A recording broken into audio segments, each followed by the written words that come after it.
Maharashtra election results were a surprise on the lines of Haryana, handing victory to the incumbent BJP or NDA governments against the trends recorded by a majority of opinion and exit polls.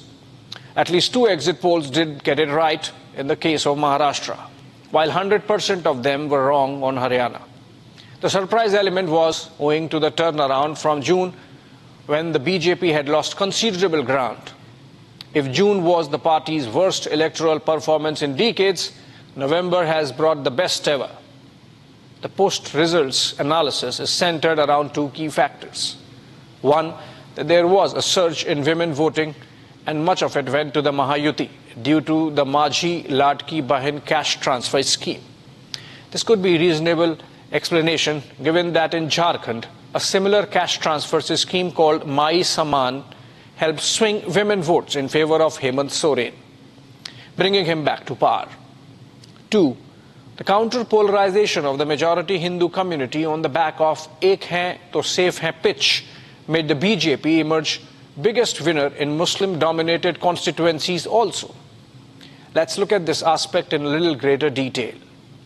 Of the 38 seats in Maharashtra with over 20% Muslim population, BJP netted 14, increasing from 11 in 2019. Along with allies Shiv Sena and the NCP, which got 6 and 2 respectively, the Yuti got 22 of those 38 Muslim-dominated seats. The opposition MVA got only 13, including 5 for the Congress, 6 for Uddhav Sena, and 2 for Sharad Pawar's NCP. The AIMIM, which styles itself as a Muslim party, managed to win only 1 of the 16 assembly segments it put up candidates on. This adds to the surprise, given that as a smart strategy, Owaisi's party had reduced its contests from 44 in 2019 to only 16 this time to conserve resources and focus sharper. The one MLA AIMIM would have in the new Maharashtra Assembly won by the lowest margin of this election of just 162 votes in Malegaon. Remember, this despite 2 prominent Muslim bodies, the All India Muslim Personal Law Board and the All India Ulema Board, coming out openly in support of the Congress and the MVA. The demands put forth by the 2 Muslim bodies, covered comprehensively during the news cycle by all media platforms, are variations of the 1929 14 Points Charter of Muhammad Ali Jinnah, which later got incorporated in the 1940 Lahore Resolution of the Muslim League. The Lahore Resolution also came to be known as the Pakistan Resolution and could be singularly held responsible for the tearing asunder of India into 2 countries with partition along religious lines in 1947. In this backdrop, the Maharashtra results are a heartening development. Little early to say that this is outright rejection of the Muslim vote bank politics by the electorate, but there's a pattern that is encouraging. If Majhi Ladki Bahin scheme has delivered cash across communities, and if women from the Muslim community saw this secular governance as kosher, if young men from the community realize that the Mumbai Trans-Harbour Link or the Atal Setu is a marvel that makes their lives better, if the startup schemes are delivering to them without discrimination, and if this has reflected in the voting pattern, it is to the credit of the Muslim community that they refuse to be seen as a herd of lamb dictated by the clerics, that they would exercise their right to vote as citizens in a secular relationship with the government.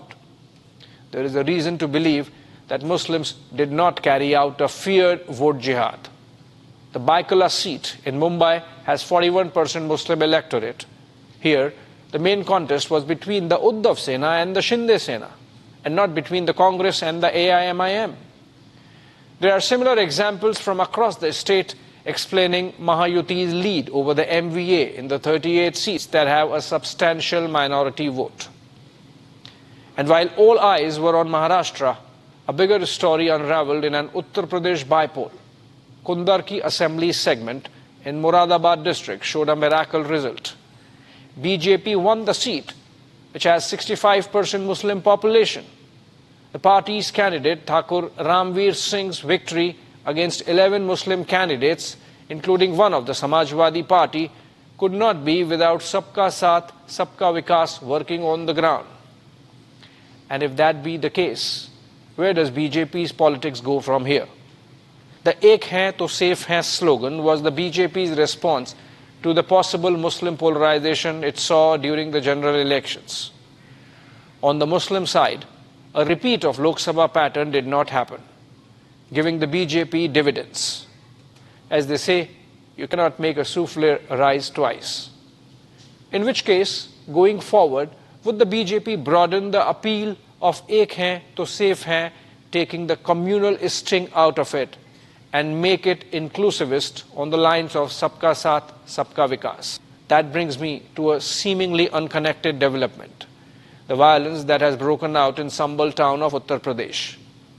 A court-appointed survey team faced resistance from the Muslim community, leading to stone pelting and subsequent police action on November 24th. Clashes have already claimed 5 lives. The issue has reached the Supreme Court. Prima facie, there seems to be a case of shortcuts at the level of the district court, which issued ex-parte survey order of the disputed site. It's a time-tested legal aphorism. Justice should not only be done, but should also be seen to be done. Without going into the merits of the case, little more caution in following due process would have prevented a law and order situation emerging in the sensitive town. The Hindu angst about a civilizational wrong against their places of worship during medieval times is real, not imagined. Those destructions happened, and happened in a planned manner. There might be 100,000 such sites spread across the country. Even in Sambal, there's a stone edict which mentions Babur's role in the destruction of an existing temple over which a mosque was laid. But the question is, should correction of that civilizational wrong be allowed to ruin our present and jeopardize our future? Was RSS chief Mohan Bhagwat being a lesser Hindu when he questioned the need to look for a shivling beneath every mosque? In the same address, he added that RSS was not in favor of launching any other movement on these issues. Let's listen in. हमने 9 नवंबर को कह दिया कि एक राम जन्मभूमि का आंदोलन था जिसमें हम अपने प्रकृति के विरुद्ध किसी ऐतिहासिक कारण से उस समय की परिस्थिति में सम्मिलित हुए। हमने उस काम को पूरा किया। अब हमको कोई आंदोलन वगैरह करना नहीं है। ज्ञानवापी के बारे में हमारी कुछ श्रद्धाएं हैं, परंपरा से चलती आई, हम कर रहे, ठीक है, परंतु हर मस्जिद में शिवलिंग क्यों देखना? We need to think. Can some of the Hindu activists listen to the RSS chief at least? Muslim intransigence in accepting or not accepting medieval thuggery for what it is, just medieval thuggery, of using some laws as shields while obstructing other constitutional provisions that aim to build a common religion-neutral citizenry, does not lead us to a national contract. We need to go back to the drawing board as a society, as a nation, and that leads me to the third topic in today's episode, one which affects Hindus and Muslims, Christians and Sikhs, and every breathing soul in the country alike.